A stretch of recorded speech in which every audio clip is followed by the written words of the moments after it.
On this week's show, the Georgia Southern Eagles coming off another lopsided loss, this one coming at the hands of the Indiana Hoosiers.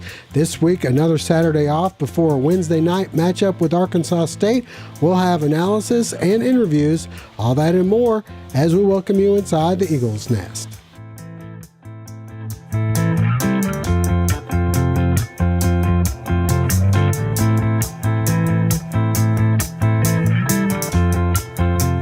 Welcome inside the Eagles' Nest. I'm Josh Aubrey, being joined by Georgia Southern beat writer and sports editor for the Statesboro Herald, Mike Anthony. And Mike, never a dull moment around Georgia Southern. Coming off a loss to Indiana, you think, okay, all we got to look forward to is the Arkansas State game. And then the news breaks, this audio of Willie Fritz's last game with Georgia Southern has been revealed. Kind of weird with the timing on all this, but I guess the big thing that came out of this was, that he was saying he didn't feel like he was being appreciated or given the extension that he thought he deserved. And Tulane comes up with one, sorry guys. And then the other part, I guess, was that he recommended Dell McGee.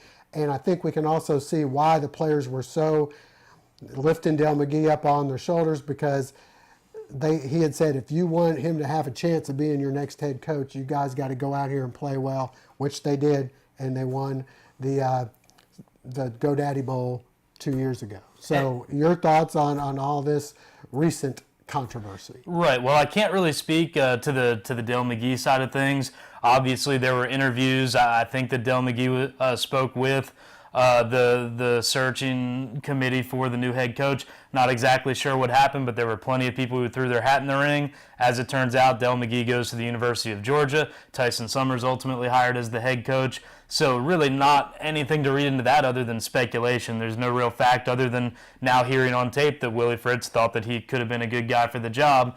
However, when you look into the other big thing, as you stated about job security, you do have him on tape saying that. At the same time, there's no hard numbers that he lets out, and you wouldn't expect him to talk to his own players about personal finances and exact numbers.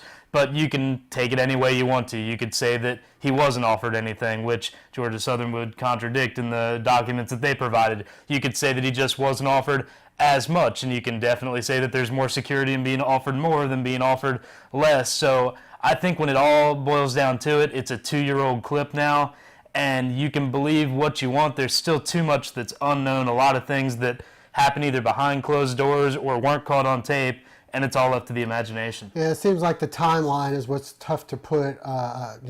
When, was he offered a shorter term contract in which he felt slighted, and then he went to Tulane, and in the interim, they came up with another one, and then he was like, we don't know what happened, because we do have the documents that Georgia Southern did provide that say they provided him with a 4-year, with I wouldn't say substantial, I guess it's all relative, but a fairly substantial increase in the salary. Speaking of which, we did get to hear from Athletic Director Tom Kleinlein on the matter.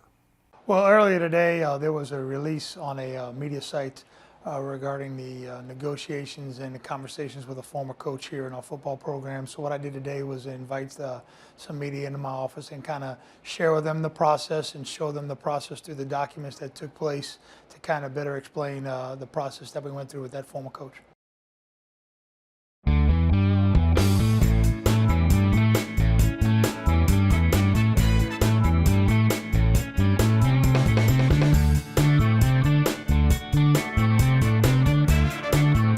Hey, Ms. Thompson, everything's fine. It's going to be no problem. I'll have you done in a few minutes. My name is Paisley Nordhoff, part owner of Complete Car Care, and I want you to come see me.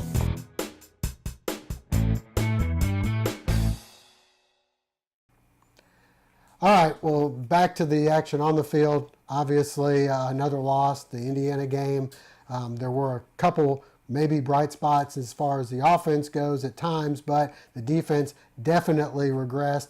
You definitely regressed in order of the penalties that were in the game. You look at the first game, you expect more. there's basically none, and then the third game there's more than ever. So it seems like they take a forward step in one and 2 backward steps in the other, and now they've got this Saturday off before getting ready for what looks on paper to be a pretty good Arkansas State game coming up next Wednesday. Yeah, you search for silver linings and you're quickly running out of them. The first game you had some turnovers, you had fewer penalties, you won the turnover battle. In the New Hampshire game, I don't know how much you can say other than they won the second half, I guess. In the Indiana game, there was really nothing going on positive for anyone. A couple of fumbles, key fumbles in critical situations once again. Maybe a little bit of light at the end of the tunnel as far as the passing game goes for the offense, but the defense, once again, being asked to do too much, guarding short fields, not going to happen against a very good Indiana offense. Special teams with a breakdown and a punt return for a touchdown, that's going to kill you even when you've maybe got the athleticism advantage against a team. It's definitely going to kill you when you're going up against a Big Ten team.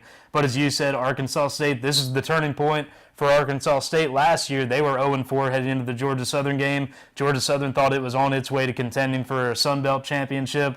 The tables got flipped real quick, and hard to say that you see a way that that's going to happen, but you never know. It was darkest before the dawn for Arkansas State last year. So if you're the optimistic kind, I guess that's what you're looking for if you're a Georgia Southern fan this year. All right, so a weird week coming up. We're going to do an Eagles Nest next Monday that will air probably on Tuesday prior to the game on Wednesday, and then we'll have our post-game shows, our highlight shows, and all that Wednesday and Thursday tailgate as well. So before we go, a little update on the other sports going on right now. I know we got volleyball, we've got men's and women's soccer, and even golf finished 5th recently at Shoal Creek. Was that where that was? At Shoal Creek, the men's team, a good, solid 5th place finish against good competition. You've got the volleyball Eagles, their first couple of conference matchups of the year. They split that against the Louisiana schools. They'll be back in action this weekend.